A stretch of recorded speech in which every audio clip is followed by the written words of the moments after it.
Welcome to Germany and welcome to Nürnberg. Today we are visiting a company that's called VAG or VAG, and this is the public transport solution here in the city. And we will take a look at their great infrastructure and charging point for all their electrical buses.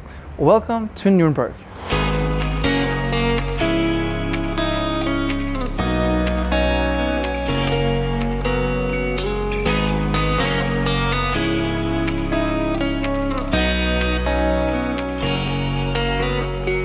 Yeah, hello, my name is Michael Sievers. I'm responsible for the bus fleet of the VAG here in Nürnberg. We operate around 210 city buses, and we have started transforming to change to electromobility, electric buses. We started with the first bus already in 2018. And then since 2001, beginning of 2001, we are operating around 50 buses. Quite a lot of experience now, around 3.5 million kilometers. And this year, by the end of this year, we will end up with a fleet of 92 electric buses.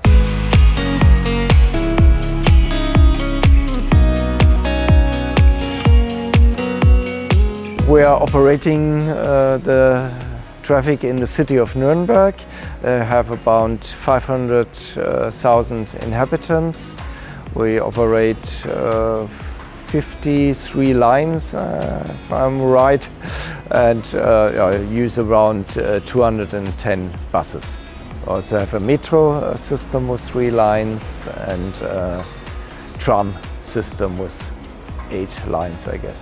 The VAG has around 2,000 employees in total.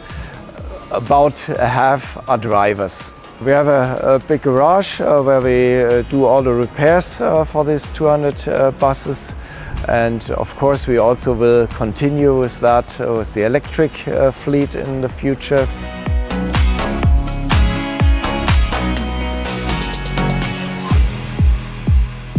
In this e-bus port, as we call it, it's a storage and charging infrastructure for 39 buses. We had this space, it was just employee parking and unused green surfaces, and a lot of work had to be done underneath the floor. It was industrial era since 100 years and more, so a lot of work had to be done there, and finally we just placed this roof on it.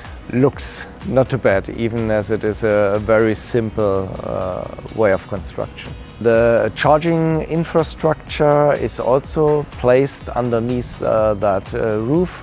We have 3 megawatts of total connecting power, and we have 20 chargers, which each of them supplies 2 buses, 2 parking places.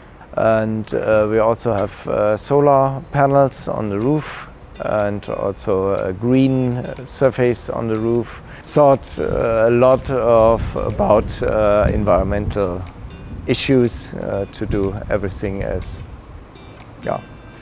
good as possible.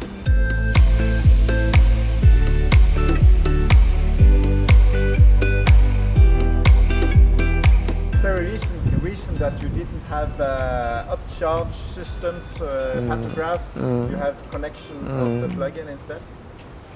Yeah, it's simply the cheapest and easiest way to do it, and pantograph is probably required if you do a charging within the city on the lines, but in the depot it is not necessary from our point of view, and so it is the easier and simpler way to use the plugs.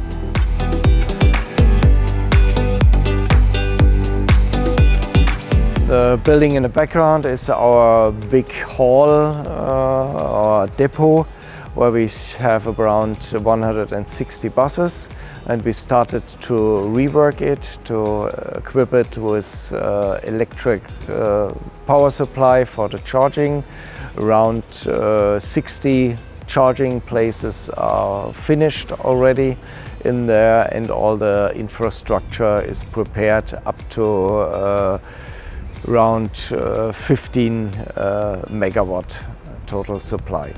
Well, as mentioned, we started already with charging, and it will be the building itself will be finished by the end of this year, or maybe a little rest works in next spring, but the charging infrastructure will rise up with the coming electric buses. So together with each lot of buses we purchase the next lot of charging stations.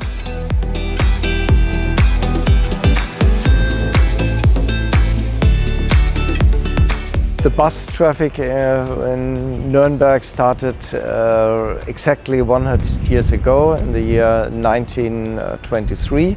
We had a big event some weeks ago, and we also have some oldtimer buses. The oldest bus we still have is from the year 1939. And that's great to see the difference, how it developed through that 80 years or around.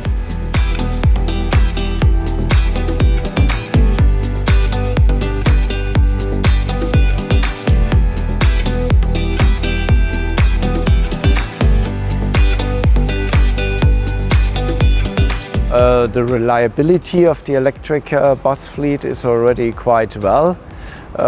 We did not use or need more reserve buses than we did before with the diesel fleet.